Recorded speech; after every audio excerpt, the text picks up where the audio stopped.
गांव का नाम है सतरंगीपुर, जहां हर घर में आपसी प्रेम और सहयोग की मिसाल देखने को मिलती है। लेकिन इस गांव का एक कोना ऐसा भी है, जहां एक पुरानी और खंडहर हो चुकी हवेली खड़ी है। उस हवेली का मालिक 80 वर्षीय बुजुर्ग हरिराम वर्षों से अकेले रह रहा है। वह गांव के बच्चों को कहानियां सुनाकर खुश रहता है, लेकिन उसकी अपनी कहानी में एक गहरा रहस्य छिपा है। बच्चों, आज मैं तुम्हें एक कहानी सुनाता हूँ। जो इस कहानी को सुनेगा वह अपनी जिंदगी में हमेशा खुश रहेगा और हमेशा अपनी जिंदगी में आगे बढ़ेगा।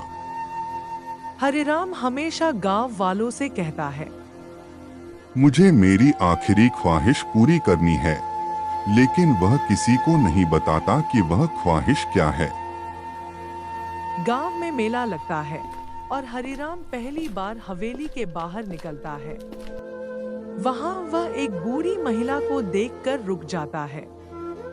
गांव के लोग सोचने लगते हैं कि इस महिला का हरिराम से क्या संबंध है। गांव के लोग मेला में कई तरह के सामान बेच रहे थे, तभी वह के लोग अपना सामान बेचकर गुजारा कर रहे थे।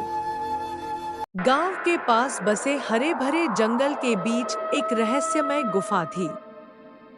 उस गुफा के बारे में कई कहानियां प्रचलित थी।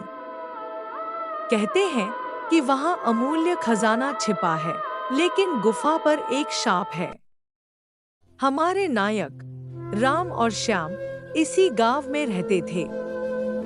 इस कहानी में लालच के कारण कैसे उनका जीवन बदलता है, यह देखना दिलचस्प होगा। राम और श्याम को उनके पिता से 20 बीघा जमीन मिली थी।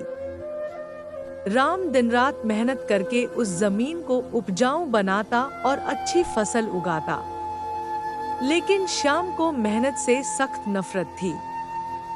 वह हमेशा आसान और तेज तरीके से अमीर बनने के सपने देखता। मैं खेतों में काम करके अमीर नहीं बन सकता, हमें कुछ और करने पड़ेगा ताकि मैं अमीर बन जाऊं। श्याम को यह बुरा लगता था कि राम सारे फैसले करता है और उसकी मेहनत की वजह से गांव वाले उसकी तारीफ करते हैं।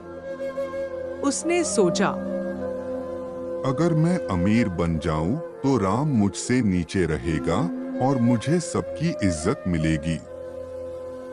एक दिन गांव के एक बूढ़े ने श्याम से कहा, बेटा, तुम्हें पता है उस गुफा में इतना खजाना है कि तुम्हारे सातों पीढ़ियां आराम से जी सकेंगी। लेकिन एक बात याद रखना, लालच वहां अनर्थ का कारण बनता है। कारामा भाई, इस बार मेला कुछ खास नहीं है। इस बार मेला में तो कोई सामान का मोल कम है। श्याम के मन में लालच की ज्वाला जल उठी। उसने राम को अपने साथ चलने को कहा।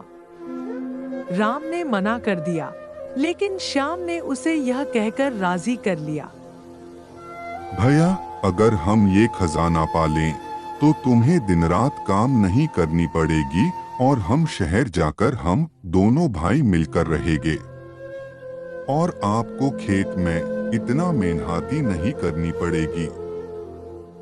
राम ने शर्त रखी कि वे गुफा में कुछ भी करने से पहले ध्यान से सोचेंगे। गुफा अंदर से बहुत विशाल और चमकदार थी।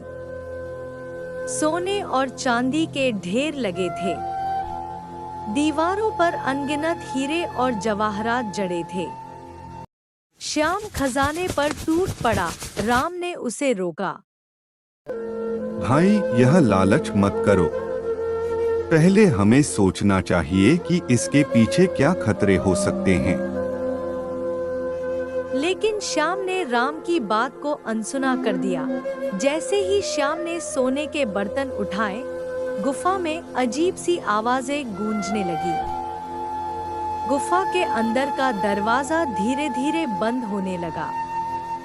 राम ने श्याम से कहा, भाई, हमें जल्दी से बाहर निकलना होगा। खजाना छोड़ दो यह सब मेरा है। मैं इसे छोड़ने वाला नहीं। हम खजाना गांव ले जाएंगे।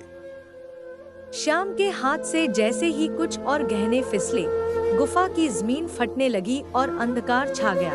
राम ने श्याम को पकड़ा और जोर से खींचा। उसने कहा, भाई, मैं तुम्हें इस गुफा के जाल में फंसने नहीं दूंगा। अपनी जान बचाना सबसे जरूरी है। दोनों ने भागने की कोशिश की, लेकिन गुफा के भीतर एक विशाल दरवाजा बंद हो गया। तब उन्हें गुफा के एक कोने में एक अजीब सी किताब मिली। किताब पर लिखा था, जो भी लालच करेगा उसे इसकी सजा मिलेगी, लेकिन जो पश्चाताप करेगा उसे बचने का रास्ता मिलेगा। राम ने किताब को पढ़ा और श्याम को समझाया। श्याम ने गुफा के खजाने को वहीं छोड़ दिया और गुफा से बाहर निकलने का रास्ता मिल गया। भैया, मुझे माफ कर दो। मैं लालच में अंधा हो गया था। आपने मेरी जान बचाई। अब मैं आपकी तरह मेहनत करूंगा और ईमानदारी से जीऊंगा। राम ने उसे गले लगा लिया। दोनों ने साथ में मेहनत करके अपनी जमीन को और उपजाऊ बनाया और सुख शांति से जीवन बिताने लगे।